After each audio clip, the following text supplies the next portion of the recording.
it's Gucci. So and today Fendi, so It's hot. Hi, I'm Nikki Jensen. And I'm Brie Piccone. And we're Late to the Party, a weekly podcast about film, fashion, and pop culture from two best friends mentally still at Cheetahs in 1995. Yeah. Welcome to our podcast. I know. Brie. Yes. So, what I thought was going to be a highlight, but then it's kind of weird. What are your thoughts on the Hailey Bieber Nepo Baby t-shirt? I mean, it's interesting. It's like an odd flex. And I don't know if I really consider her a Nepo baby. I mean, I guess in a roundabout way. Because she's Stephen Baldwin's daughter. Yeah. Not Alec. Yeah, that's what I was going to say. Not Alec Baldwin. So, yeah. But she's married to Justin Bieber. Right. I feel like she's more of a Nepo baby by being married to Justin Bieber, but I don't know if that's like I don't know if that term still applies because he's not really like her daddy, or is he? I don't know. I feel like if it were like a Sofia Coppola maybe, Yeah. who just got papped wearing it, that'd be a vibe. Same. But I do applaud Hailey Bieber for her trying to make something a moment. She I love tried. that. Yeah, we got to give her some credit. The baby tee's cute. It's very like aloe vera. Yes. Hello, Vera. That's what it made me think of. It's definitely like, I want you to see this. Like, Well, what are your favorite like slogan tee shirts? I mean, aloe vera is definitely one of them for sure. That's also one that like it's shady, but it doesn't hit. Like aloe vera, aloe vera.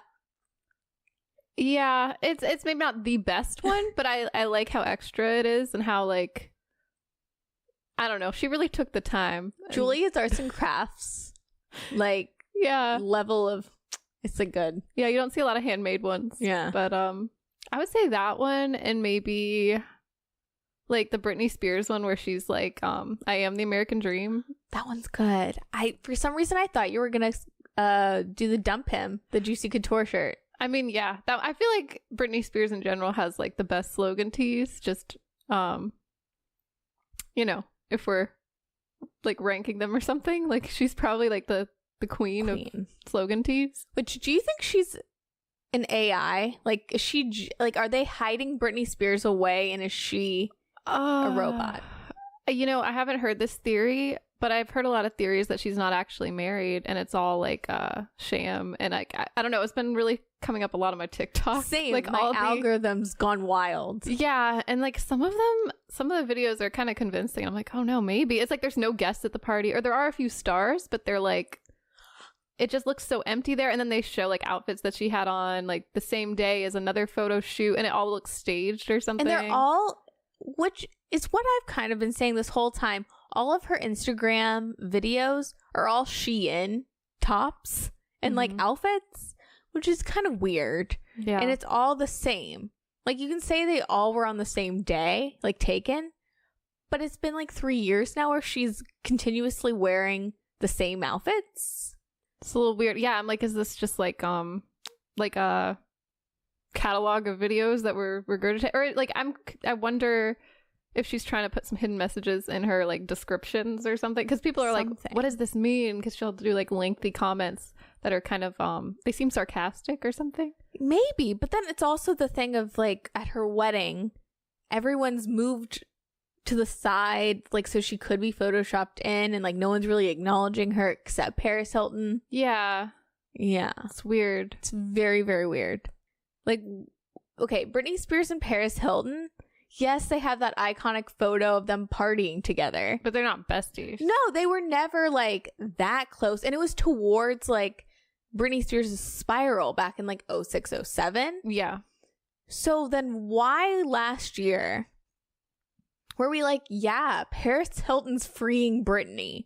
Also, at the wedding, why was Drew Barrymore there? Why was Selena Gomez there? It seemed random, like just celebrities for celebrity's sake. Like I get like, I don't know, like I get having friends and stuff in the industry, but But she's been locked away. It's been locked away. I don't know. Something is really off about it. And just, I don't know if people are like paid to keep their mouths shut, possibly. I feel like there was someone who said they weren't going to do it, or I don't remember who it was. I don't know if they ended up going or not.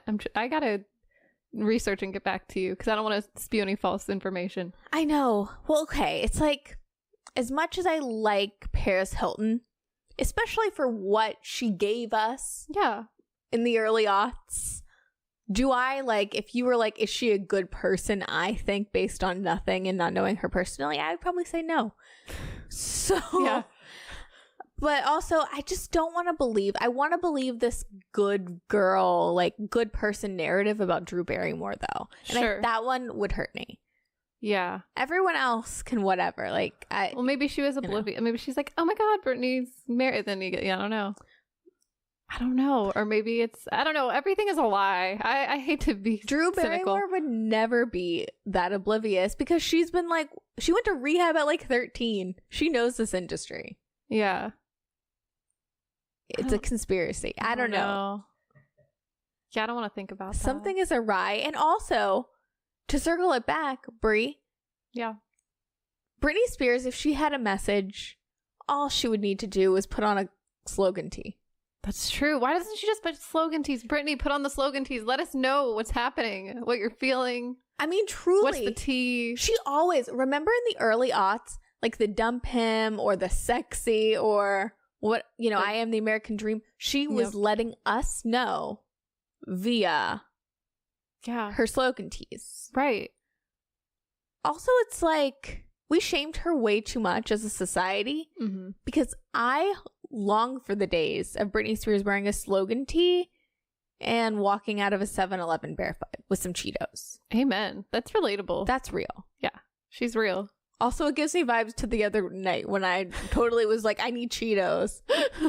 You were Britney in that moment? I felt like it. I had to, Were you walking barefoot? No, in my mind I was, with the trucker hat. Nice. But I think my favorite slogan tee on a celeb is Two Real Nepo Babies. Oh, okay. So I think it's the 2001 Met Gala, but Liv Tyler and Stella McCartney wore, like, it looked like Stella McCartney designed. Like, not halter. What are those?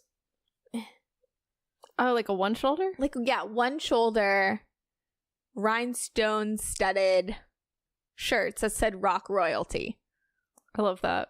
Which they are. Yeah. That's the flex. That's cool. That's the Nepo baby Hailey Bieber baby tee that you want. That's real to me. Yeah. No, it's definitely more real than Hailey Bieber, no offense, but at least she's trying. Yeah, at least she's trying. She's trying to give us something. What I think is really funny too, like that Nepo baby shirt, you can get it on like Etsy or somewhere for like $20, but it'd be weird to buy it. Like, say you and I got it because we're not Nepo babies. But I want to. I'm an aspiring Nepo baby. Yeah. So that was like high, low. Oh yeah. I just wanted to hear your thoughts on slogan tees. Gotcha. So that was the highs and the lows.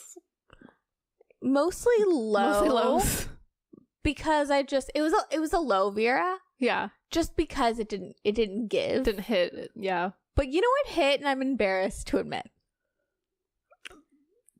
Showgirls or no? Well, yes, Showgirls for me. We will talk about that in a second. Yeah. But have you seen the And Just Like That season 2 promo photo with Carrie and Aiden? I have. Yeah. I saw that on like Twitter a couple days ago, and my heart like leapt out of my body. I was so excited. I want this so bad. Have you seen it just like that yet? I have not, but like I know, well, mostly because the shadiness of it all. But I will tune in eventually. I really want to see it. And like, I don't know, like we've talked about like Aiden, because I'm like, where is he? Is he in this series at all? Because he wasn't in the first season, right? Like he's not. No. He's not there. No, but he is in Sex and the City too. So yeah. There's always that potential of him coming back. Well, I'm team Aiden, so. I love Aiden. Well, I also am like team John Corbett. Mm-hmm. I feel like that's a running thing on this podcast, especially, and I'm sure we will do more movies with John Corbett in them. Yeah. He's, some people, as far as rom-com guys, love a Matthew McConaughey, love a Chris Pine. I mean, I do too. But my man is John Corbett. He's your weakness? He's my weakness. I don't know. Something about him. I just Is it the hair? Is it like... Yeah, or just the way he smiles, the way he acts. Just seems like a good guy. Yeah, he's like unassuming. Yeah, but I mean, he's attractive. Yeah. Sorry, I'm just a big stan. I don't know. You're like, whoa, don't you say anything. I'm a John Corbett stan. Would it be bad to just start watching season 2 and skip? I probably need to get caught up. Get caught up, get angry at Miranda, get angry at Che Diaz. Okay. You know, you have to feel all the feelings. Yeah, I feel angry, but I haven't like even watched it just from like clips and things. I'm like, I don't know. I mean, but you know, we have to discuss when you watch Angels Like That. Okay, for sure. Because I have some questions for you. Okay. Because, like, I identify as a Carrie. Sure. Aspiring Samantha. But are you still a Miranda? I think so, yeah. So we'll see. Okay. Because you know what? Honestly, this Miranda, I can see your path. Yeah. I can see you getting entrapped by Che Diaz. No. Nah, you have to Entrapped? see their meet cute. Maybe not intertwined. I could see you falling for Che Diaz. I don't think so. No way. I think so. I'm not You're gonna have to, no. not because of attraction, but I could see you meeting a Che Diaz and being swept in this. I don't know. I would have to see what you mean, because You have to see what I mean. yeah.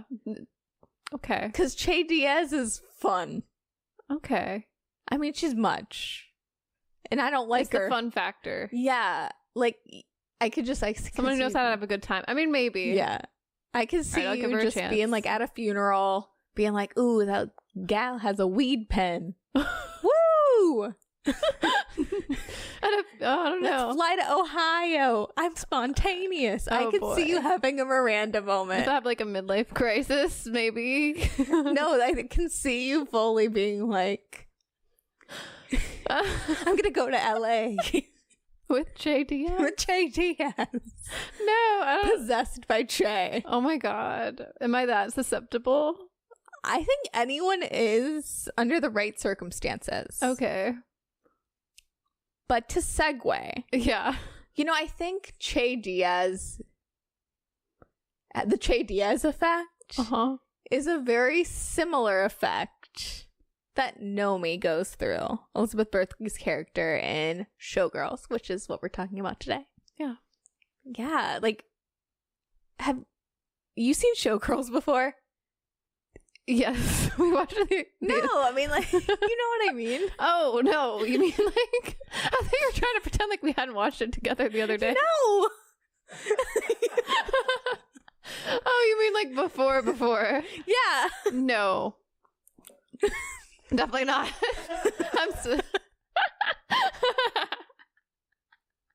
You just look directly at the camera like, no, I've never seen this before in my life. Yeah, I'm like, how do I answer this? I want to yes and, but I'm like, I know I saw it with you like 2 days ago. We first saw it 2 days ago. Yeah.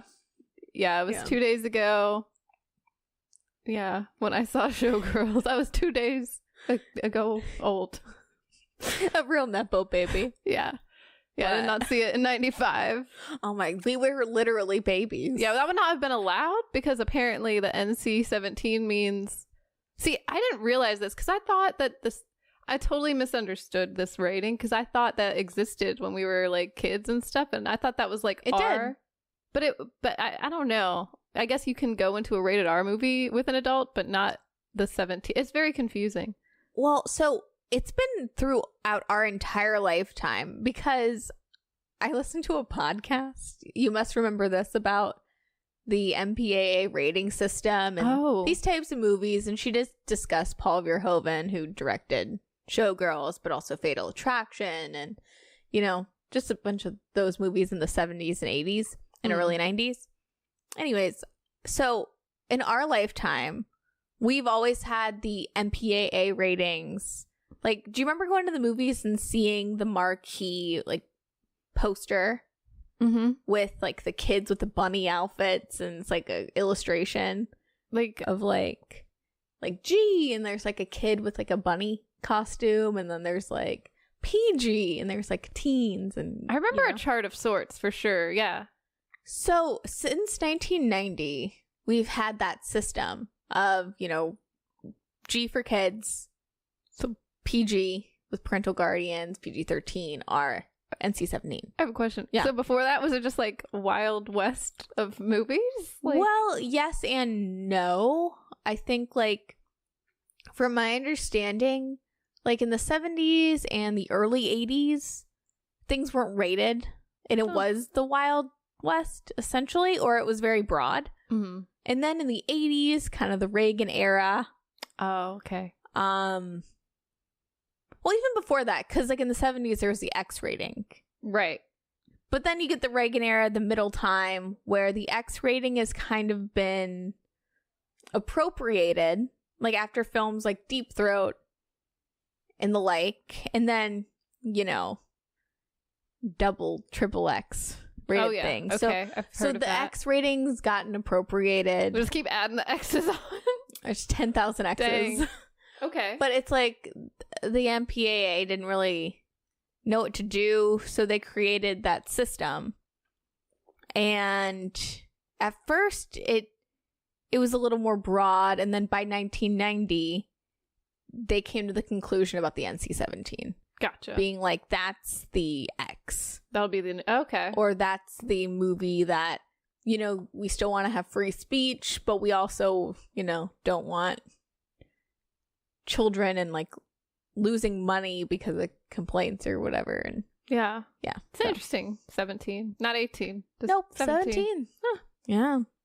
Well, you can't vote, but you can see Elizabeth Berkley's boobies. yeah, and more. Full landing strip. Yep. But yeah.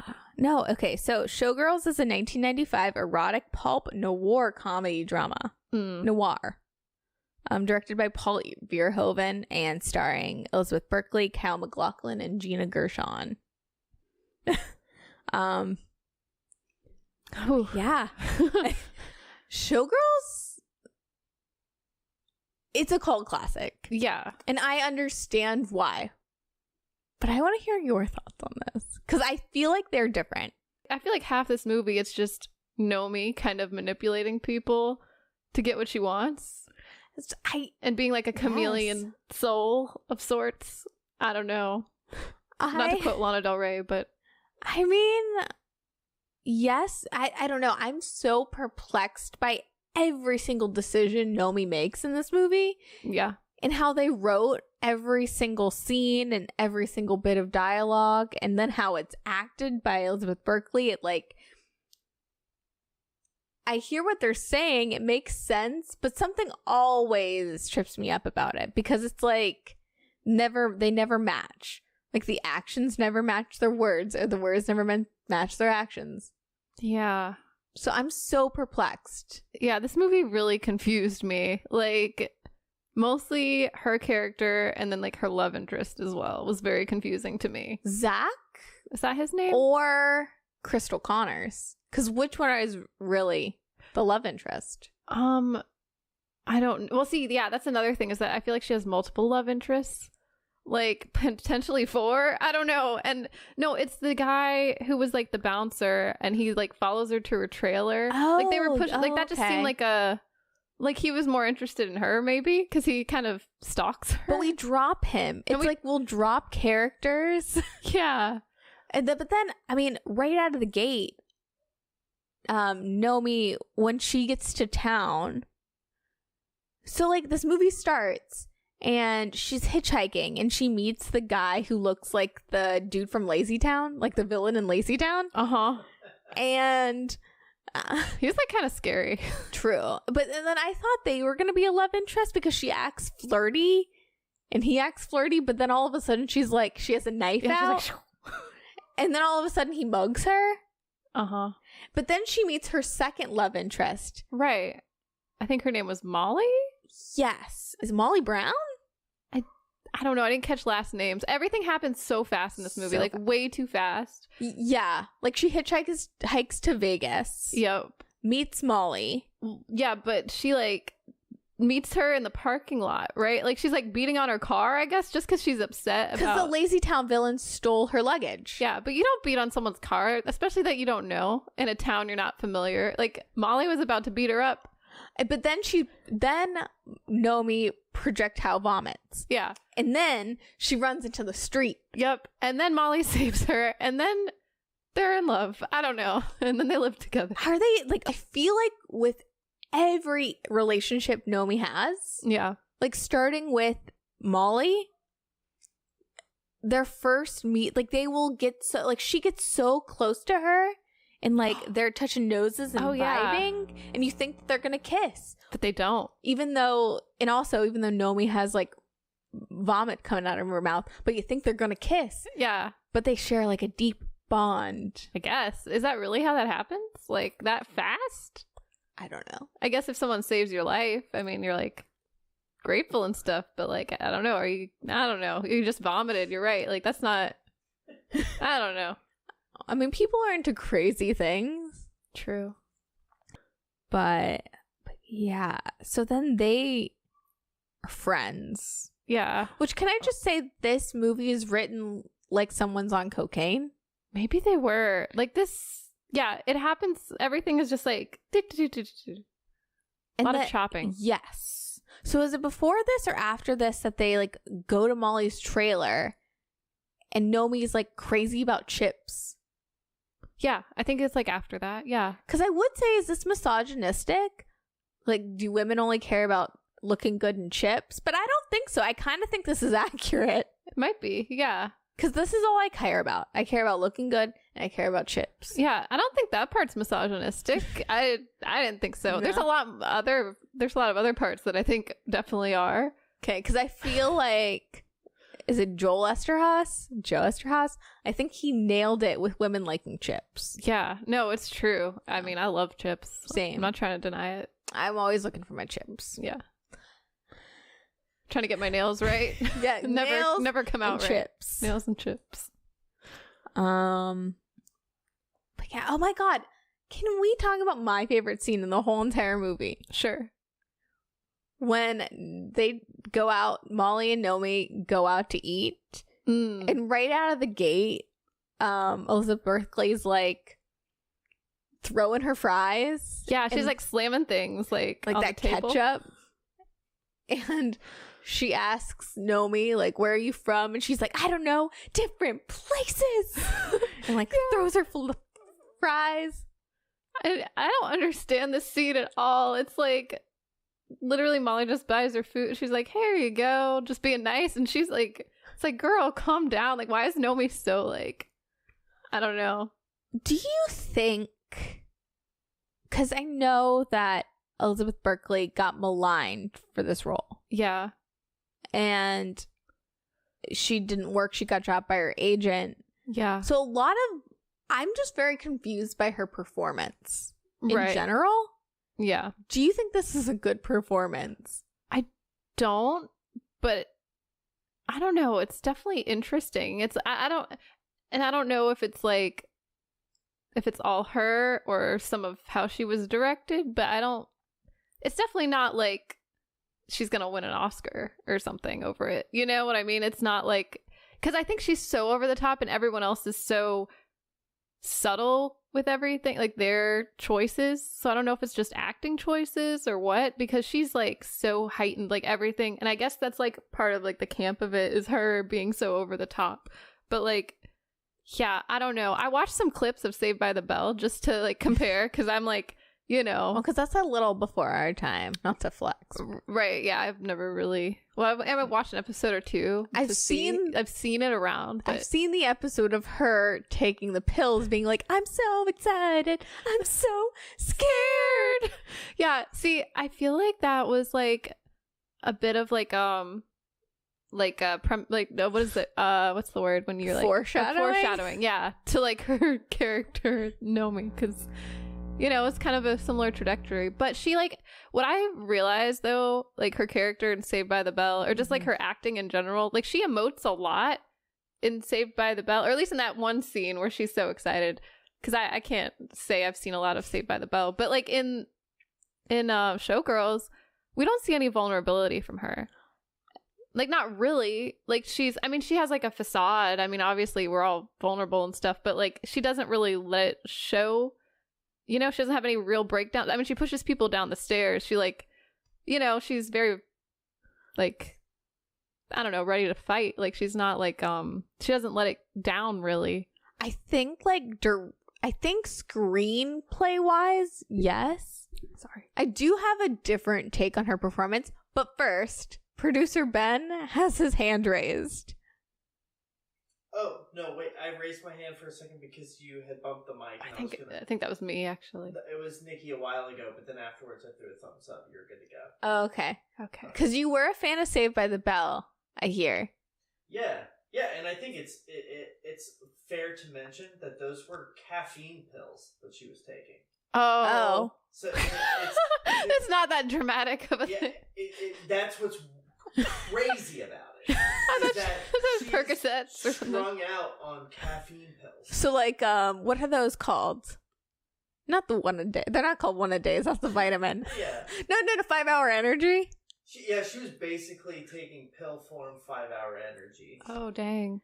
Like, she drank a Red Bull. And that's what that's all about? Yes. They made it sound like she was doing drugs. Like hardcore. That was the thing. It was like wholesome, but also you know, trying to say something about addiction. Is it like, I've never actually seen Seventh Heaven either, but I've seen a lot of clips on my TikTok lately. I haven't seen it. And I wonder if that's kind of our generation's Saved by the Bell of sorts, where it's like they try to tackle big issues. And I don't know, I've been seeing a lot of clips where they like, it'll be something like that where it's like a really wholesome thing and then it's over exaggerated. I don't know. Yeah. Seventh Heaven, wasn't the dad accused of like being into little kids? Oh God, I don't know. Something Yikes. weird, yeah. But also like Seventh Heaven, so like religious. Yeah. Well, that's nice. I'm sorry to bring that up. No. Ain't that just the way? It's just the way though. It's Hollywood. Or the showbiz, it's gonna chew you up and spit you out. That's what Showgirls is all about. And critique your nipples. They gotta be hard. Yeah, gotta get ice on them. Or they're, I don't know. That was like so weird. Yeah. Okay, so back onto Elizabeth Berkley's performance. Yeah. Okay, see, I know that, you know, before this, she was essentially like a child star. Right. A teen star. So, like, I guess our version would be like a Miley. That's what I was thinking too. Like, maybe it's like Miley when she, like, you know, did the wrecking ball thing and people freaked out. I don't know. Yeah, or like when she like twerked on Robin Thicke. Sure. Like, that was Miley Cyrus's Showgirls. That was her moment. Yeah. Yeah. But I think Elizabeth Berkley, her performance is interesting to me because people say, I've never seen any of her other work, so I don't know. A lot of people say that she's a better actress than this movie allows, so that's like, I'll give her that. Potentially. I haven't seen anything. This is one of the worst performances I've ever seen on screen. Hands down. Is it up there with The Room? Like, is it? She reminds me so much of Tommy Wiseau. It's not even funny. Oh. And it's so interesting, but I'm confused about it. Like, this movie confuses me, but also her performance confuses me so much because it is so bad. It is so, like, she's just, you know, as an actor, a former actor, sure, I've seen a lot of bad acting in my life. Yeah. And, like, it really reads like I've never acted before and I'm going to audition for a high school play. And it's like these highs and lows, but you're not connecting with your screen partner or stage partner. It's like, it's very interesting. Like, she doesn't seem connected in any way. But then there's some scenes where even though the dialogue is so terrible, and between like the being very manic and spastic, especially in her eyes, there is this vulnerability. And like to the bone, her performances, like, she does seem like a deer in headlights, like very fragile. Yeah. Which is very interesting. I'm very perplexed. Yeah, you're right. No, her eyes do have, like, she really emotes with her eyes. But yeah, I don't know. Her character itself is just confusing to me. Like, I don't know. It's so good. It's so bad it's good. I get it. Yeah. I'm on the train. Like, I love when she first meets Crystal Connors, played by Gina Gershon, who I think is the best actress in this movie. Oh, no, she's really good. Yeah. But when she first meets her and they're having this, like, normal conversation in the dressing room, and then Crystal Connors is like, where do you dance since you're a dancer? And she's like, the cheetah. And she's like, I wouldn't call that dancing. Uh-huh. And then all of a sudden, Nomi's like, you don't know shit. Oh, yeah. She, like, immediately just leaped. She, like, blew her old chance there.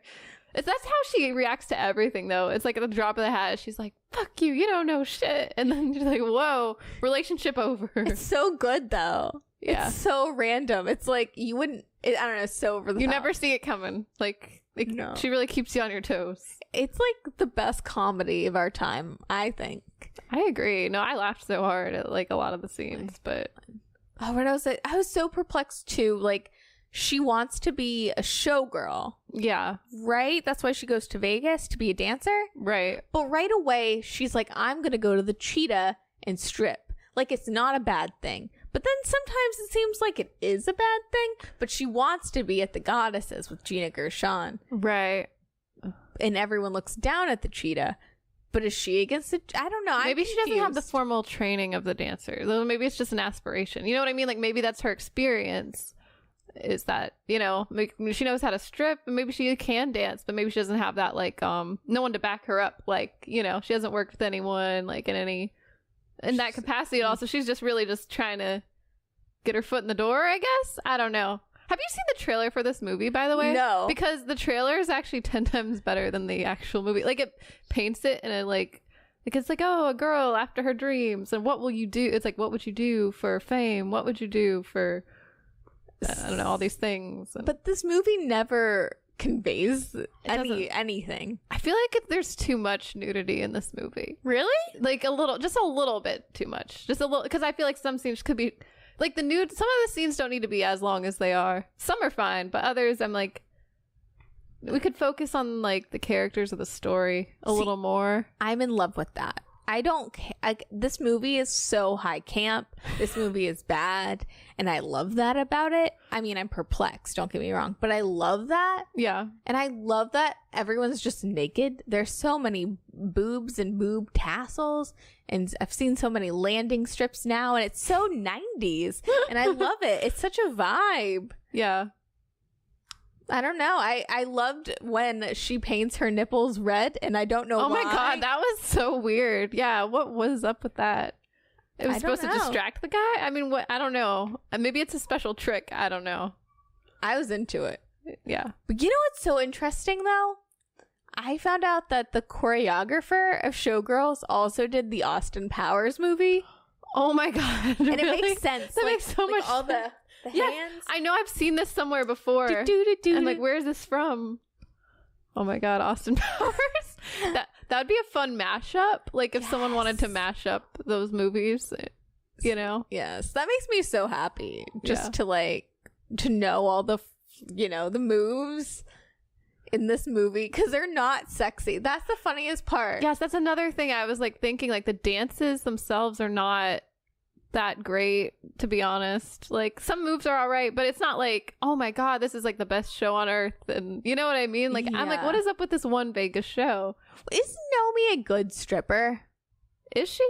Is she? Like, Oh. I feel like when she licks the pole, it doesn't give the desired effect. I beg to differ. Okay, yeah? Realistically, that was the hottest thing in that entire movie, and it's wild that you singled that out as, like... You seem so offended. Well, because, like, I will come from... This might be the one time I get to say this and it's at all valid, is from the male perspective, Uh-huh. that was hot. Mm. But I would understand why you, like, if you're not in... If that doesn't do anything for you, I would totally see why that would, like, be weird. But don't get me wrong, I don't think, like, everyone that licks a pole, like, I've seen people lick a pole or lick something and it'd be sexy. I just get grossed out because I'm like, all the handprints on the pole and All the bodies and the sweat. yeah.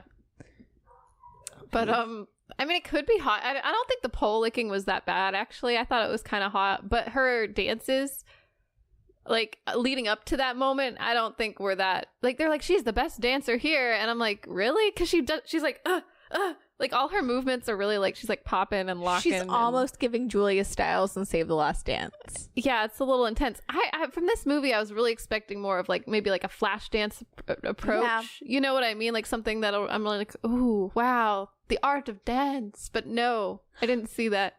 You know, can I make a correction, though? Because Ben is right. Her licking the pole isn't the worst move. I think licking the pole...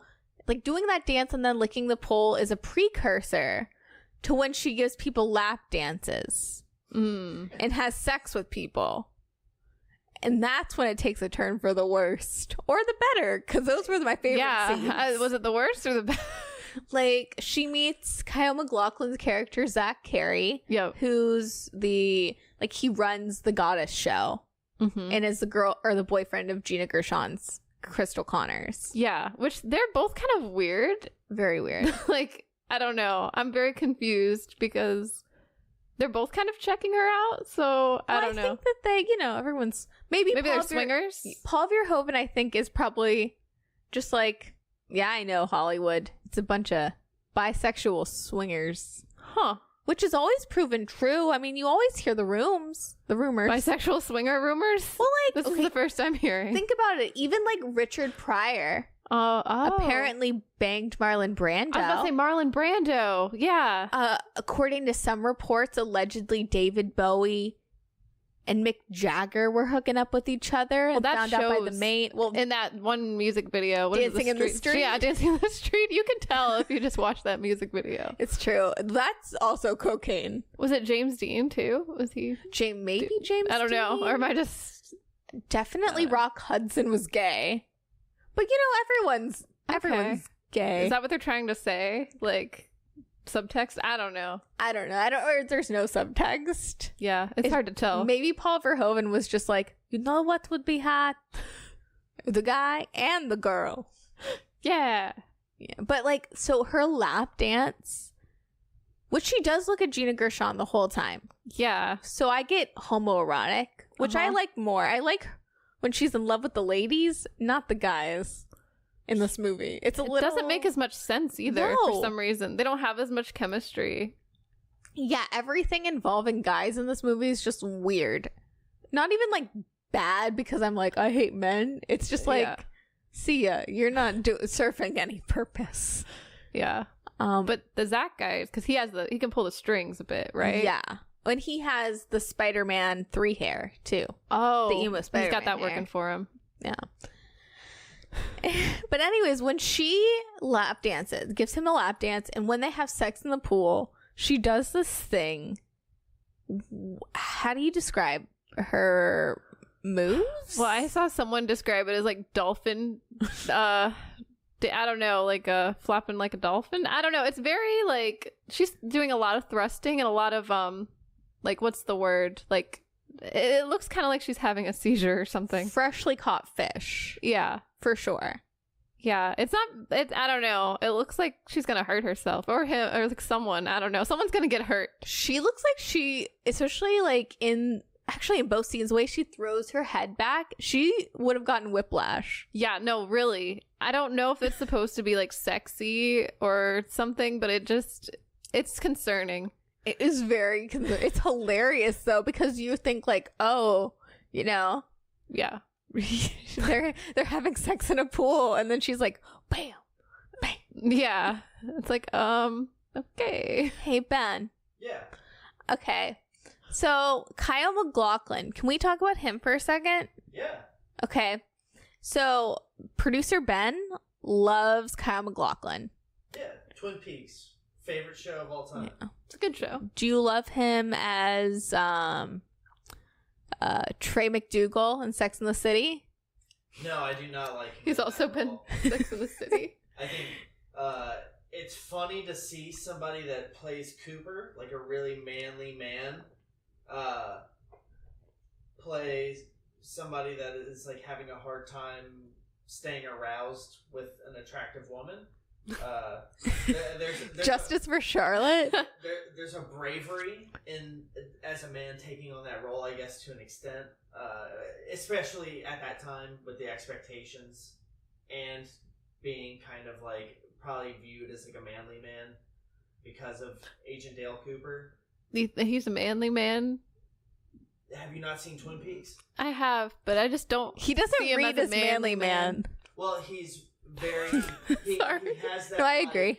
1950s, Mm. like. Oh, you mean just like man. works out, takes care of business, has like vigor, and is like going to get after it. But he's also that's what we love about Dale Cooper is that he has that, but then he's also very open-minded and very trusts his intuition and believes in like fate and the stars, and you know he's a little more spiritual, and that's what gives Agent Dale Cooper that universal appeal. Yeah. That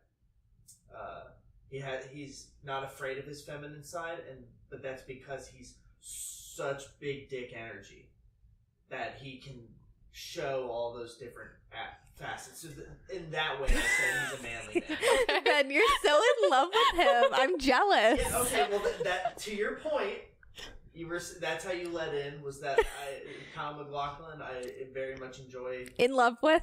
Yeah. So there you go. Yes. Okay. So when you see Kyle MacLachlan, like in his personal life in this era, 1995, he is dating Linda Evangelista, so he is winning. Yeah.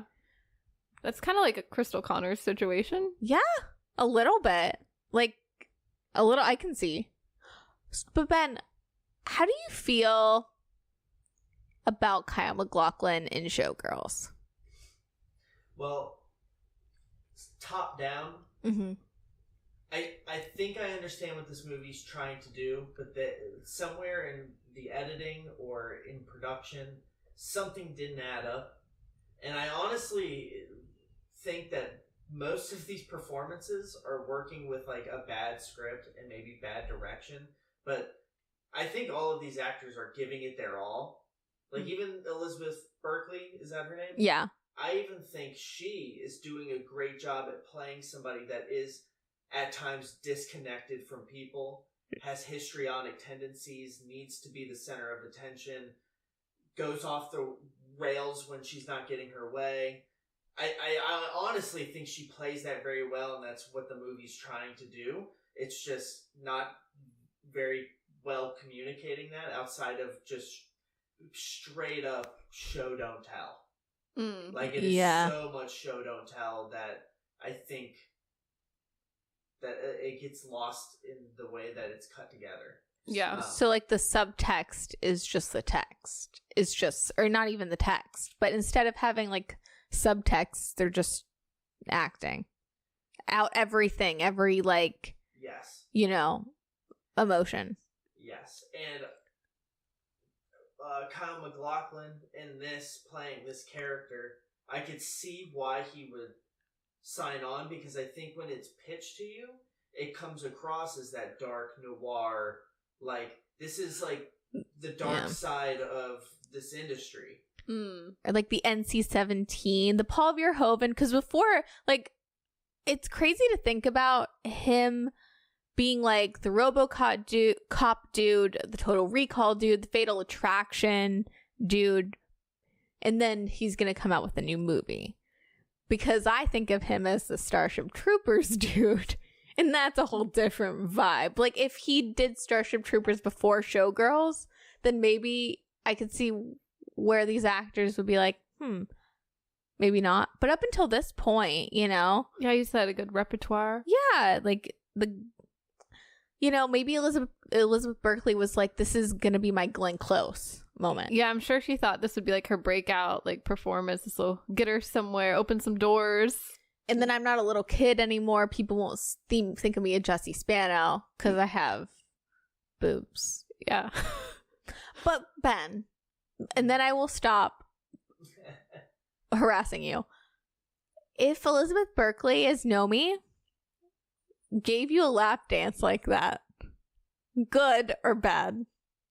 Honestly, we can cut this out. I just want to know. The wacky waving inflatable arm flailing tube man thing, Yeah. that's not doing it for me. But the rest of it, I'd be like, how much do I gotta pay her for this? Because most of that was pretty rad. But honestly, I've never been to a strip club. I wouldn't know. I kind of think it's silly to go somewhere to get aroused when you can't do anything about it. I think that's really weird. Well, but if you pay enough, that's what this movie's trying to say. Yeah, I guess so. But yeah, I've never understood the concept of like, why am I going to go somewhere where like, one, it's low-key embarrassing to get bricked up, but also the whole point, the whole reason you're there is to get bricked up, but then you can't do anything about it. Like, really? And do you really want to? Mm-hmm. Do you want to cross that side? Yeah, so it's like, to me, that whole scene is weird. But the only hot part is that Gina Gershon's watching. yeah. Yeah. But I don't know. This movie, this will be the last thing I say about it because I'm not on mic and that's probably going to be annoying to some people. But it reminds me of Half Baked, which is a stoner movie for kids. And that happened in the editing and what happened to the movie during production and things got messed up. I think that the premise of this movie was probably a lot darker, grittier, and real. Mm-hmm. And then the way it was made and maybe like the budget they had or, you know, the staff that they had. Yeah, something happened. Something happened, something got messed up and it didn't turn out as intended. Could have happened. Too much cocaine. It could have been too much cocaine. Yeah. It would explain the fast pace of the movie for sure. It would. It could be like, yeah, like it was shot really well. Like aesthetically, it is really nice. Like some of the wider scenes are just, you know, I feel, and also the costume, whoever did costumes did a great job. I think her name is Ellen Mirojnick. Well, I really loved her choices. Like, I don't know. Same. Oh my god. Can we talk about the fashion in Showgirls? I would love to. So, I listened to an interview with the costume designer, and it just reaffirms what I was thinking, because as soon as I finished this movie, I was like, this is giving Versace 1994. Mm-hmm. Like those ads, with Claudia Schiffer and Christy Turlington and all of them in the cropped fuzzy sweaters and the shimmery baby blue skirts. Mm-hmm. It just is giving that, or Versayce, sorry. Versayce. But it also looks like a David LaChapelle photograph just come to life. Oh. Like the high contrast and just the brightness. Yeah. I don't know. I loved just almost most of Crystal's outfits, and then Nomi had a few that I was like, all right. Especially the one at the end where she's hitchhiking again. I like even the first one, the low cut zebra moment. Yeah. I love the amount of zebra and leopard that we see in this film just in general. Yes. Even on the guy that owns the cheetah club. Yes. His I don't know, cheetah top. Yeah. Just let's bring that back. I'm into it. I'm into the gaudy leopard print and the bodycon dresses. Yes. So good. And then those robes with the feathers on the end, those really 90s, that we see stuff getting recreated to look like that, but it's ooh, this is so real. I don't know. Well, yes, I agree. I want this mid 90s fashion moment to come in vogue again. Mm-hmm. This movie as inspo, or Pam Anderson in the 90s, like bimbo core, because I love that. But Crystal Connors is the real MVP, I think. The way that they do the glitter in her hair. Yes. And just that feathered boa robe. I love it so much. I love it. I love that other outfit she has too, that it's a two-piece silver, it has a crop top. And then the bottom, I don't know if it was shorts or something. I can't remember what the bottom was, but it's either shorts or a skirt maybe. But it's I know what you're talking about, but I don't remember which one it was. And then she has another outfit it's another crop top, and then I think it's jeans, maybe black jeans or pants, and then one of those belts, those it's like a chain belt of sorts, like kind of Western style looking. Yeah. Like she has, that's right. She has like a Southern accent that kind of comes out, kind of comes and goes. She's from the South. Yeah. I feel like she plays it up when she needs to. Like it's not like super strong. No, I really enjoyed Gina Gershon's performance. I feel like she probably had the best performance. Like she did, which is why it's kind of hard for me to be like, it's just the screenplay. It's just the directing. Because it's like, she's in a whole different movie. Yeah. But she reminds me very much of like, and I don't know if this appeals to you at all, but like a drag queen in the best way. Okay, yeah. She's there to show her the ropes, kind of, but also to... And she has this confidence. Yeah. Like, you know, like she's painting it on. In a good, or like, I don't know if painting it on is the right word or way to describe it, but it's like, she's just like there to put on a show. And you know, yeah, she's like ready to put on the show. She's like, you give the people what they want, and that's that. Yeah. All right. Which this movie is very drag inspired. Like I get why, like the drag community loves this movie. Totally. Yeah. I mean, the makeup is like pretty crazy. Like when they get all like dolled up. You know, so much makeup, so much like Elizabeth Berkley and Gina Gershon both have the like 90s lip liner with the lighter. It's like a lipstick in front, bit overlined too, and then like the gemstones like around the eye and just I don't know the headpieces and stuff. Yes, I want to look like that all the time. Yeah, the wigs. Yes. Just I don't know. I do like that aspect of this movie so much. Yeah. Especially like the goddesses. Like when they do their dance moves that are really spastic. I'm like, ooh, they look great. Which I don't know how Nomi just learns these moves like that quick. Like, I don't know. Everything is just... Because she has what it takes. I guess so. It's just a lot. I'm like, dang, that's intense. But, you know. So intense.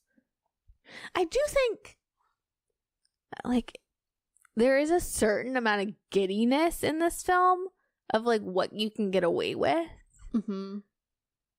Like, this movie seems to be so bad, but put together so well that, like, I just have the sneaking suspicion that maybe that's not, like, the intent to be a really bad movie, but, like, part of me is like, maybe it was the direction that was like, Elizabeth Berkley, be as like crazy, like you have like bipolar disorder or something, like go crazy. Yeah, don't hold back, say it loud, no, say it soft, you know, like just because everyone else is such a caricature too, maybe. Yeah, I don't know.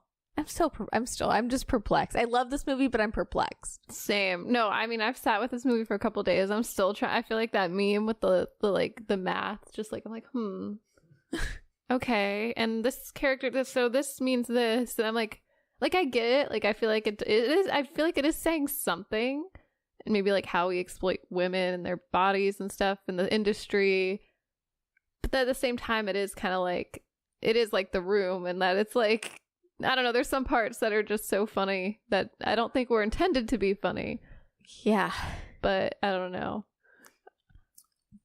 Well, I think also like The Room. Oh, were you gonna... Sorry. Oh, no, I don't know. Like, I feel like the whole Elizabeth Berkley of it all, like, I don't know if she really deserved, like, so much, like, all the doors to close, you know? Like, I kind of wish, like, it didn't...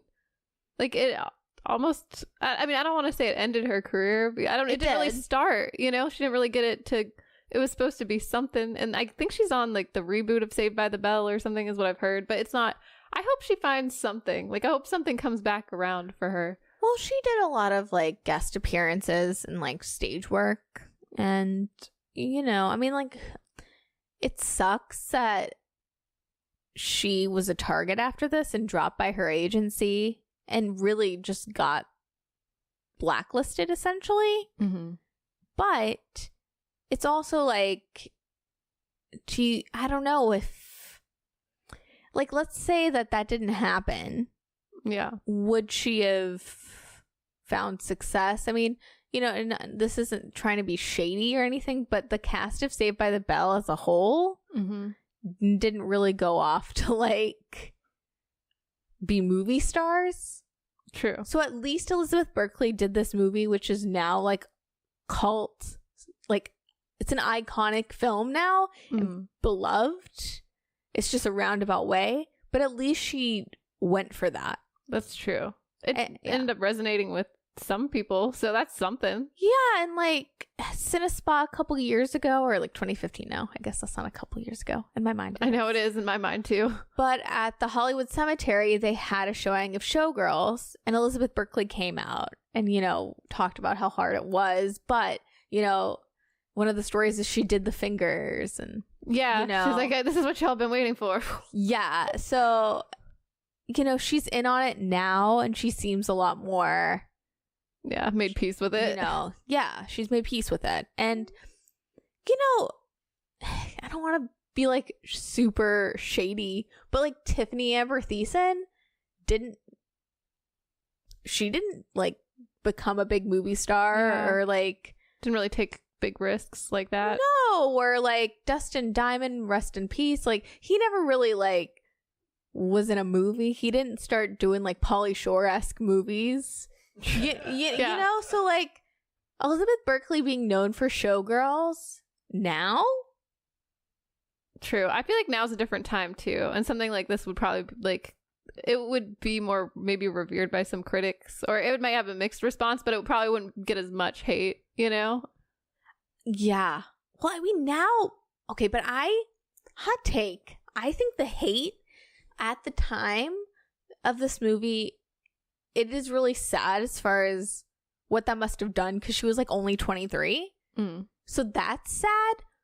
But there is this, I do love that this movie was like one of the biggest NC-17 movies ever made. You know, this was high budget. This wasn't like, you know, one of those movies like shelved or pushed away. Like this was marketed, and you know, there was like a big budget, and this movie went out with a bang.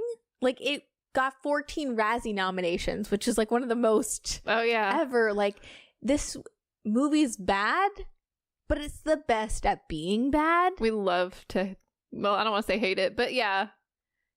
That's successful art to me, to be honest. This isn't like a mediocre movie that you forget about. This is a movie that you hang out with your friends and laugh about. But then it sticks with you. Then you're talking about Doggy Chow, or then you're, you know, talking about Versayce, you know? Totally. Yeah. Yeah. Can we talk about the room effect that this movie is holds right now? Yeah. Just like the fact that it's like, it was the intention versus the execution. Like, yeah. Well, and then people nowadays, you know, Timey Wiseau has been like, yeah, The Room's a comedy. Oh, like, yeah. They've kind of been like, yeah, Showgirls was meant to be this satirical, which it's like, sure, Jan. Yeah, it's like, really? Was it though? I feel like it wasn't, but it's still like a happy accident. I mean, I love this idea that they have screenings like The Room where, you know, people come and they say all the lines, and, you know, this is a movie people can watch with their friends and laugh about and talk about. Yeah, it bonds people. Yeah, but yeah, it's just like, that's cool to me. The cult status of this film is really cool to me. I'm glad it's got like an appreciation anyway, even if it is just a cult status. I mean, I think that's really awesome when films, because it keeps them alive in a way. You know what I mean? Like, it's one of the most flattering things in a way. I mean, like when you go see The Room at one of these, you know, showings, and people throw the spoons, or like Rocky Horror where people get in their underwear and run around the theater. It is a little bit like Rocky Horror, it's sort of. Yeah. But these movies that, you know, Rocky Horror, I don't have actual stats, but how much, because it runs in a theater, how much money does this movie make a year? And it came out in the 70s, you know? That's true. Or the small budget movie made by a potential con artist, Tommy Wiseau. Now people are actually like, he wanted fame so bad. He was like Nomi. And now people are throwing spoons at the screen. There you go. Be like Nomi, y'all. Rocky Horror, that's like a musical, right? Well, kind sort of. of. They sing in it, yeah. I feel like Showgirls might be better if it was a musical. I know they did make a musical. I know someone turned it into an off-Broadway musical, but I feel like it would maybe be like a better movie if there was music involved, and then it wouldn't maybe matter so much how quickly some of the scenes go and things like that. You know what I mean? Because musicals, you're not super attached to the characters like that, so it makes a little more sense. I don't know. That'd be my critique. I feel you. I feel like plot-wise, which we never really talked about the plot. I don't know if we need to circle back to that. I don't know. But or maybe it's just like too far gone now. We just did this really fast, just like Showgirls. Showgirls. But it's very like plot-wise reminiscent of A Star Is Born.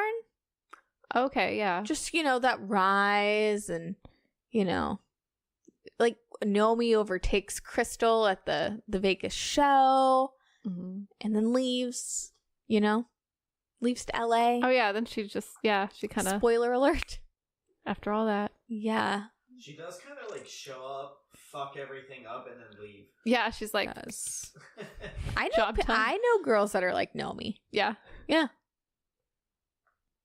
This movie also kind of reminds me of Black Swan, like certain elements of it, like just like the light and dark, like I don't know, because I feel like she's always like going between Black and White Swan. Yeah, she is, and she's like pushing, people down the stairs. I don't know. I just noticed some similarities.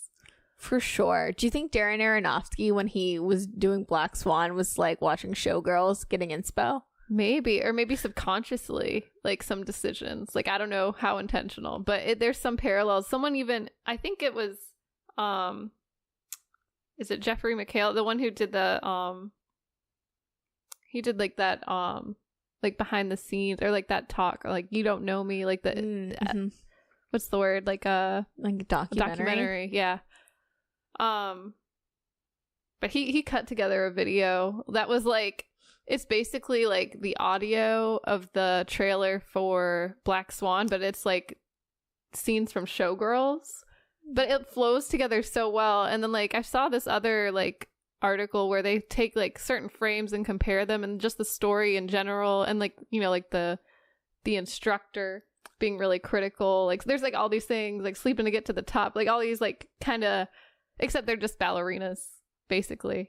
And I'm like, you know what? That's kind of true. Like, I don't know. I know. We're going to next month, or maybe 2 months, we're going to watch Black Swan. So we'll have to circle back to this, because I haven't seen Black Swan in a couple years. Yeah. Maybe after Black Swan this go around, I'm going to be like, I wanted Showgirls. Yeah. You're like, oh man, no one's freaking out and throwing their fries down.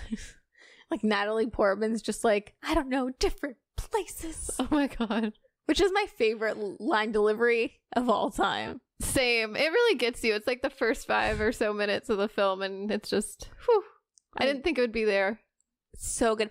We watched this movie with a bunch of our friends. Yeah. Like made our own like screening of Showgirls. Yeah, basically. The best way to watch this. Yeah. No, it was fun. I'd watch it again. I mean, I think this would be the most fun to watch with a bunch of people. Mm-hmm. Just, I don't know if they throw spoons, they run around in their underwear, but I want to do whatever for Showgirls. Whatever it is.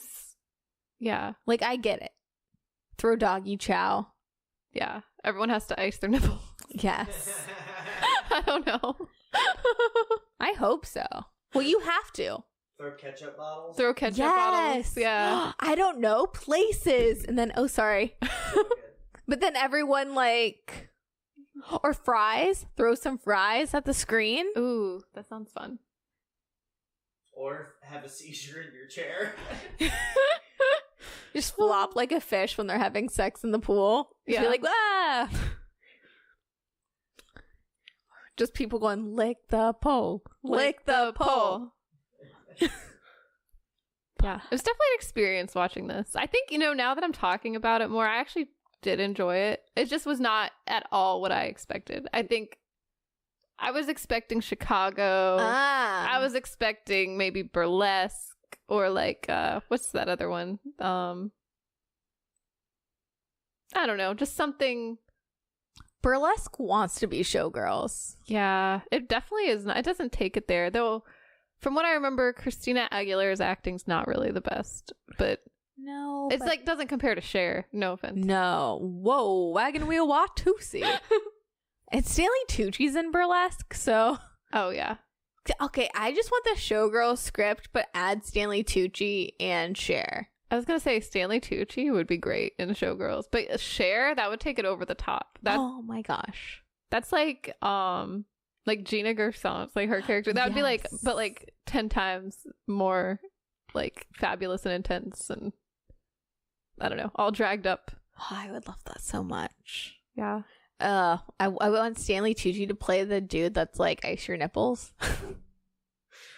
Yeah, I don't know. I can see it. Things. But so yeah, this movie came out on September 22nd, 1995.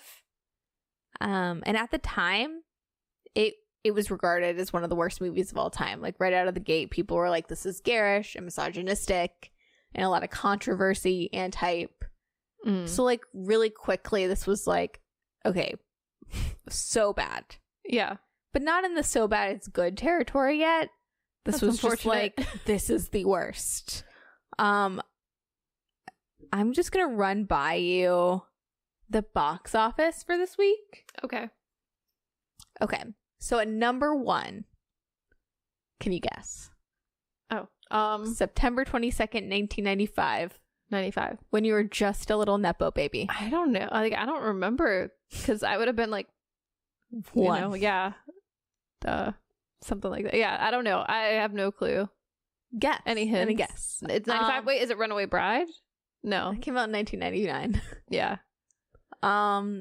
You've probably seen this movie. Uh-huh. It has Brad Pitt. Oh, is this Romeo and Juliet? No. That's not Brad Pitt. Wait, Brad Pitt. Oh, I'm getting him confused with Leonardo DiCaprio. Sorry. You're closer, because Romeo and Juliet came out in 96. Brad Pitt. Is it the one with Fight Club? No. That's also later 90s. Yeah. I don't know what happened in the early 90s. 7 with Morgan Freeman. I've never seen that movie. I've only seen the first maybe 10 minutes of it, and that was it. Me neither. Okay. Yeah, I would have never guessed that one. But I hear it's really good. Yeah, no, I hear it's good. Number 2 is Showgirls. Oh, wow. Which is crazy for an NC-17. Go ahead, Showgirls. That would never happen today. So they had a big turnout, but just terrible, response, basically. And I think it does, word of mouth doesn't do this movie justice until the VHS sales, which it ends up making its budget in VHS sales. Because I remember growing up, this movie was always at Blockbuster. Yeah. So I've seen the cover. It has an appealing cover too. It's like, ooh, the leg, Yeah. And I always got this movie confused with Striptease with Demi Moore. Oh, okay. But similar themes. Yeah. Both Blockbuster staples that got maligned by critics. Number 3 at the box office. It's kind of in a similar vein. Like 1995, or at least the fall, was a little campy. To Wong Fu, Thanks for Everything, Julie Newmar. Oh. With Patrick Swayze and Wesley Snipes as drag queens. Oh, yeah. I've actually seen... That's actually a good movie. Yeah. Yeah. That's cool. Drag was alive in the 90s. For sure. Well, like the year before, RuPaul was on and poppin', and you love RuPaul. Yeah. RuPaul. Yeah. Number 4 is Dangerous Minds, which all I know from Dangerous Minds is it's Michelle Pfeiffer in a leather jacket. And it's like, I don't understand why, but maybe there's context. I just think about how she was in the Gangster's Paradise music video, and she turns her chair backwards and sits on it and tells Coolio what's what, Is that in that? Did that come out for that movie, that song, or is that a different movie? I think the same movie. Yeah, I think it's related, right? It's related somehow, right, Ben? Wait, what was that? Dangerous Minds? I have no idea. No, Gangster's Paradise by Coolio. You know that music video? Yeah. You know when Michelle Pfeiffer is in the leather jacket? Oh. Is this like related, or did she just appear in like a costume for Dangerous Minds in his video just to... That's weird. No, it might have been a tie-in. Okay. Yeah. I feel like it was. It would have to be, right? For something weird like that to happen, yes. Yeah. Oh. Like, why would Michelle Pfeiffer just be like, okay, Coolio, I'm going to be in your music video. Hey, wardrobe, bring back the Dangerous Minds leather jacket. I know what to do. Yeah, it's gotta be. Yeah. Number 5 is Clockers, which I've never heard of. Same. Ooh, number 9 is Babe. Oh, Pig in the City. Not Pig in the City. Oh, no? No, just Babe. Just Babe before he was in the city? Yeah, Babe, Pig out of the city. How many babes have there been? 2? I think 2. So there's Babe the pig on the farm, which is the Yeah. the first one, I guess, and then the pig in the city. Yeah. Okay. Which that's another VHS staple as a youth, Babe. Yeah, the early 90s are very fuzzy for me. I truly. Yeah. Or even, is 95 early 90s? And I guess it's mid, but It's literally midnight. It's mid? yeah, it's early to me. It's like it's early in your life. In my life, it was early. I know. To be honest, I remember only vaguely Babe, Pig in the City. My real memories start at like 1999 onwards. Everything before then is very like a fuzzy channel, you know? Yeah. Like, remember when you, like, as a kid would, like, try to, like, get more cable channels or something, and they'd be, like, you can kind of see them on the screen? You could adjust the antennas. Yeah. Yeah. That's how the mid-90s was for me. Yeah. Or same. mid to late 90s, if I'm being honest. Yeah, I feel you. Whatever. Well, I mean, at least I recognize that title. I love how that's, like, trying to be a flex, but there's probably some people born in, like, 2005 being like, bitch, I wasn't even thought of. And you were 1. Old. Okay, boomer. Just kidding. Ooh. Oh, okay. This is so sad. But it was released this week. And it's one of my favorite movies that we have to do on this podcast. Empire Records? Yeah. Yeah. I will revolt. We have to do it for Rex Manning Day. We totally should. There's also Casper. True. Ooh, with what's his face? Is that Devon Sawa? I don't know. Yeah. Devon Sawa? Yeah. Christina Ricci's in that too, right? Oh yeah, it's Christina Ricci, and then in the second Casper, it's Hilary Duff. Woo woo. That's right. Yeah, they were iconic movies when I was a kid, from what I remember. I don't know.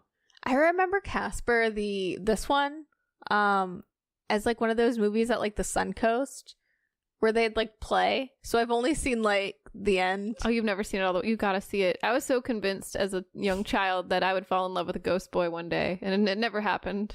Yeah. But yeah, not yet. Brie, you're gonna fall in love with Che Diaz, a ghost boy. Let's be a ghost man now. That's true. Don't want, Or woman, ghost person.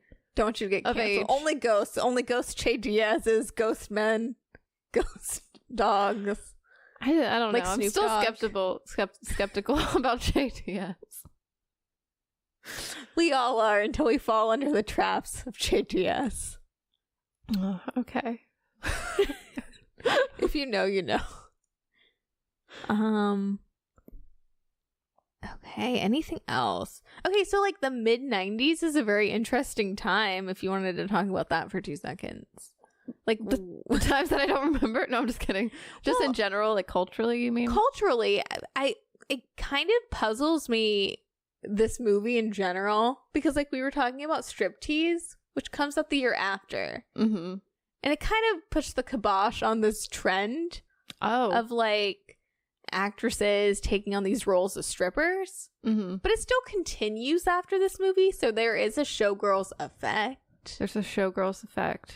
And like, I did watch You Don't Know Me, the documentary. Oh, yeah. And they do try to paint it as like it's a prudish time in America, Mm-hmm. but I don't think so. Well, isn't this also the time that people were wearing like see-through dresses, like freeing the nipple to like movie premieres, like No stylist, just going rogue. yeah. Yeah, I mean, it's also like a lot of things that happened in 95, 94. Like Hugh Grant gets caught with a prostitute. Right. Doesn't ruin his career. He still succeeds like big time. Mm-hmm. The Nancy Kerrigan, Tonya Harding situation where she gets clubbed in the knee. Tonya Harding, I did have fallback, but she's kind of known as, well, that's camp too. So that's a different conversation. But 95, OJ. We're into murder, at least. Mm-hmm. I don't know. I this is like around the Jerry Springer era, or like the Jenny Jones like talk shows being really sleazy era. Yeah, we were into sleaze. We were in the and- 90s. Yeah, and like the Pam and Tommy sex tape, mid 90s. That kind of happened, and I don't know, like Baywatch and like the Pam Anderson movement, and then like Jenny McCarthy is like really big on MTV. So I don't know. We're into sleaze at this point in time. Yeah. Is what I'm trying to say. Right. Why didn't this hit? I don't know. Maybe not everyone was, I guess. Yeah, I know what you're saying. On the outside, maybe it looked like we were, but maybe we weren't. We weren't ready. Would we be ready now if this was presented to us now? I feel like we would. Yeah. I don't know. Don't you? Or I do. Or I would love that. Because like now if Showgirls came out, I feel like the word of mouth would be like crazy. It'd be like, you have to see this. This is hilariously bad. mm-hmm. It's so good. Like we're more savvy to that maybe? Yeah, I think so. But we have to be down with sleaze, and I think some people think they're too pretentious for sleaze. Maybe that's what it is. Yeah. Just like not being too prudish. I don't know, like, Well, because I feel like people that say that they are like more open and stuff do have a lot of judgments when it comes to like sex or gratuitous like sex. I feel like we all do. Like, I don't know, as a society we probably do, right? Is that the point? I don't know, of this movie. Is sort Paul of? Verhoeven So- a genius? Yeah, is he? Is Elizabeth Berkley the best actress of all time? I think so, yeah. But okay, so this year Braveheart does win for Best Picture. I've never seen that movie. Another blockbuster movie. Yeah, I've heard good things, but never seen it. But like that's a very traditional film from what I gather, and like Mel Gibson loves the Lord Yeah, it's not pushing any boundaries. and also hates women, and Jews. Well, we don't have to talk about that. Toy Story comes out. It kind of breaks the mold of CG. Oh, yeah. But that's Story was- wholesome. Yeah, that's wholesome. Toy Story is one of the best movies ever made. I agree. The second one's good, too. So good. And the third one And the third. is even better. The fourth one's hit or miss. Yeah. The fourth one, I don't really need it, but the first three are really good. So good. I'm a Toy Story stan. Same. Apollo 13 with Tom Hanks. This is the year of GoldenEye, Pocahontas, Batman Forever. Mm-hmm. So maybe we were only ready for a little bit. Yeah, I think this movie's... Maybe if it toned itself down a little... No. You're like, no. But, okay, yeah. You know, just like with the nudity. I don't know. I mean, like, I get it, but like, I don't know. I do enjoy this movie, I guess, for what it is. I just feel like if it was really trying to make a statement, I don't know. Or if it wanted me to be invested in the characters, it was kind of difficult, you know? But it's just because of the pace of it all, like the timing that they spent on certain things. Not like they could have cut some scenes out of the movie, or like her love interest / choreographer. Like that could have been interesting, but she had so many other interests. She was bopping along so much that it was hard to keep up. So there was too many, like the focus was too all over the place. You know what I mean? Like, I know what you mean. But that's why I love it so much. That's true. No, there's some really good scenes that are just hilarious. Where he's like, "Don't give up on your dreams," like out of the blue, and like, "I'll show you how to dance. Shouldn't. You have potential." But it's like, it's so random. Like, there's so many things that are random, but I think that's why this is the greatest movie ever made. All the random things. Yeah. Like out of the blue. But I love bad movies. Yeah. No, same. I actually really enjoy a bad movie. Like, Master of Disguise is what bonds us. That's true. That's a really bad movie. Or is it? It's a good movie to me. It's actually really good to me. It's fun. I think there is this earnestness. This movie is so audacious and is striving for something so much more. Yeah. That, like, you can't help but fall in love with it. This is bad, but it's, like, so good it's bad. Yeah. And I don't say that about everything. I didn't like Jawbreaker. Yeah, I feel like this is definitely better than Jawbreaker. Like, yeah. Do you think Nomi really killed the teen dream? Probably. That's one thing I wish I saw more of. Like, I wish there was, like, murder. Like, I wish she murdered people, too. Like, I don't know. I kind of wanted her to murder that, like, celebrity guy at the end. Like, I forgot what his name was. Zach. No. Not him, the one with the long hair who had like the posters. Was it like Andrew somebody? Or I don't remember his name. I forget his name. Yeah, it doesn't matter. But I mean, I think she stabs him or kicks him a bunch of times, which that was really fun. That was so cool how she just is like roundhouse kicks him. Yeah, she was like Chuck Norris on him. She dances and she kicks. Yeah. I love how everything she did has to be like a dance. She was like, yeah. Yeah. It was good. But what were we talking about? Because I had something to say about it. I think it'd be cool to see some like murder. Like make it more, maybe not horror, but like, I don't know. It could have gotten a little darker maybe or something, but I don't know. Dude, Paul Verhoeven in an interview in retrospect was like, or maybe not him, maybe it was the writer, one of the two, said that they wished they added like a murder element or like that type of suspense element because maybe it would have resonated better. So you're onto something. Yeah. We all secretly want to murder someone, right? I don't know. Have you seen those clips of Wendy Williams like on TikTok? Like there's Wendy Talk right now, and one of them is her saying, clap if you've ever wanted to murder someone, in the whole audience is like clapping. I don't know. Oh my gosh. Oh, it could have been Nomi when she like takes Gina Gershon's place as the goddess. Yeah. And she's on stage and she's like, hey guys, clap if you want to murder somebody. Uh-huh. And everyone's like, woo. And then like it's like Gina Gershon's like dead somewhere. I don't know. She could have murdered. Like That would have Zach been cool. Carey. Or Zach. Yeah, either one. I think Nomi should have murdered all the men. You think so? That would have been a better movie. Actually, that would have been really cool. Like combine like the fatal attraction, like do the Paul Verhoeven thing of like the lady being crazy and killing people. Even like the guy, like the club manager for the cheetah, because he was pretty sleazy, like really gross. Even though he tried to be like a parental figure or something at some point. There was like a lot of things that were like conflicting messages like that. And then there was like something else I wanted to touch on real quick that is now escaping my mind, but it was like it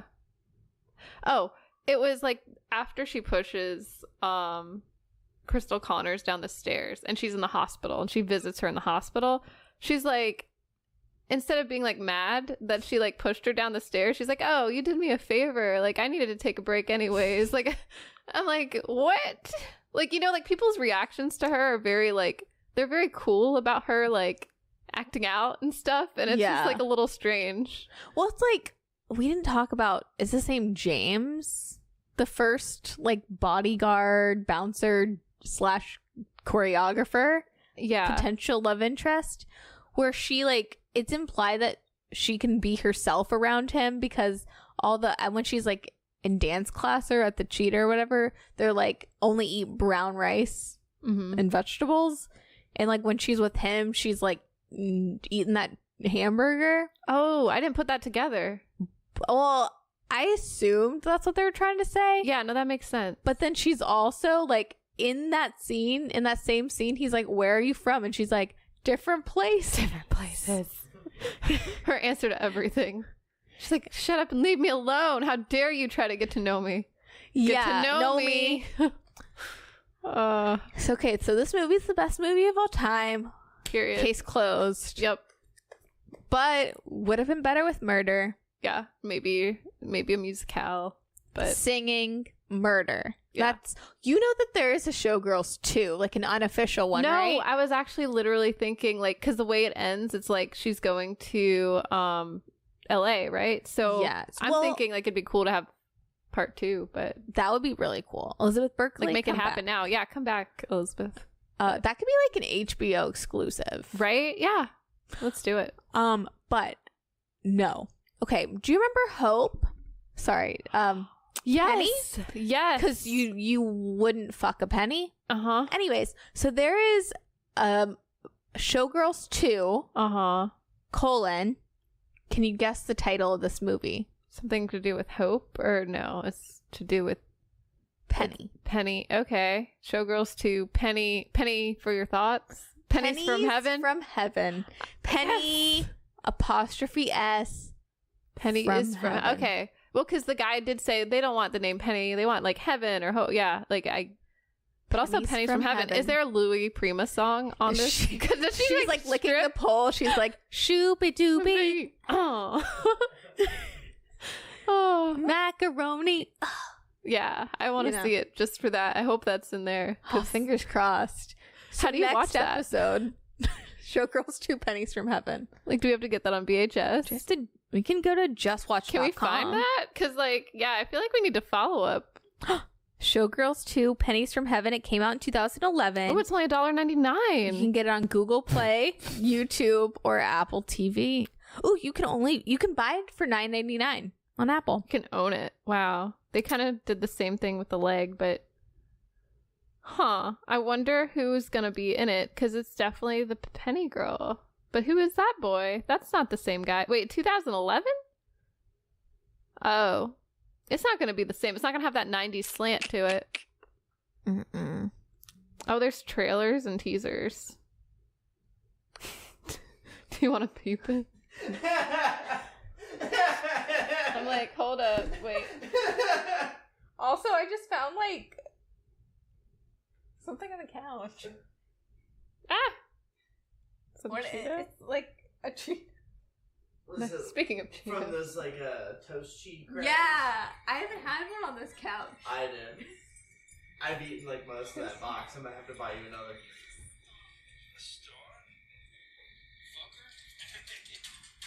Wait, is that? This is a Oh my terrible God. intro. That intro looks like it is like made in PowerPoint. That hair headpiece looks like it was. Oh my God, it's the same guy. It's the same guy. Wait, did most of the cast come back? Oh, this is like made. This is like. This looks like a comedy on purpose. Okay.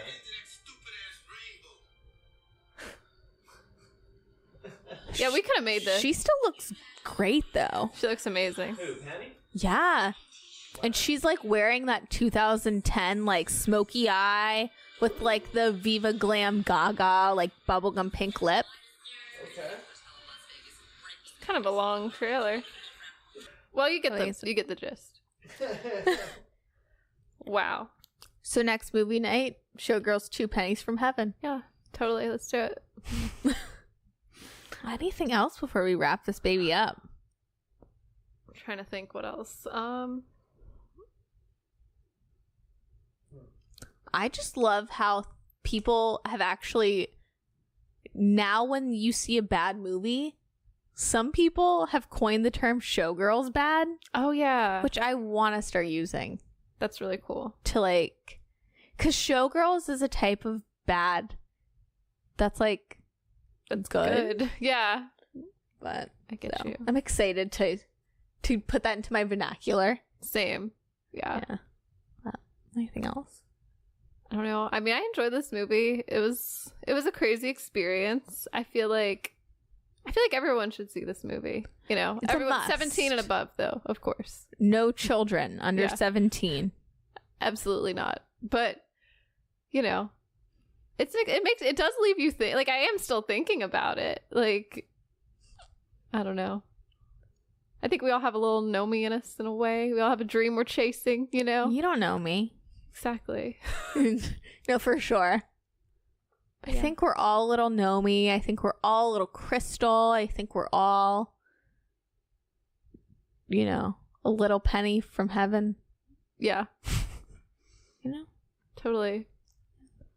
But yeah. Oh. I guess, yeah, that's all I've got. I guess that's a wrap. That's a wrap. And just like that. Or Brie, how would your Nomi, how would Nomi exit this podcast? I'm out of here. I'm done. Okay, no more questions. I'm from different places. Oh. Just like that. Thank you. Well, thank you so much for listening. Rate and review us on iTunes and subscribe. Send us, you know, suggestions for more movies to watch. Your favorite line from Showgirls. Yeah. But thanks again for listening. Bye. Bye.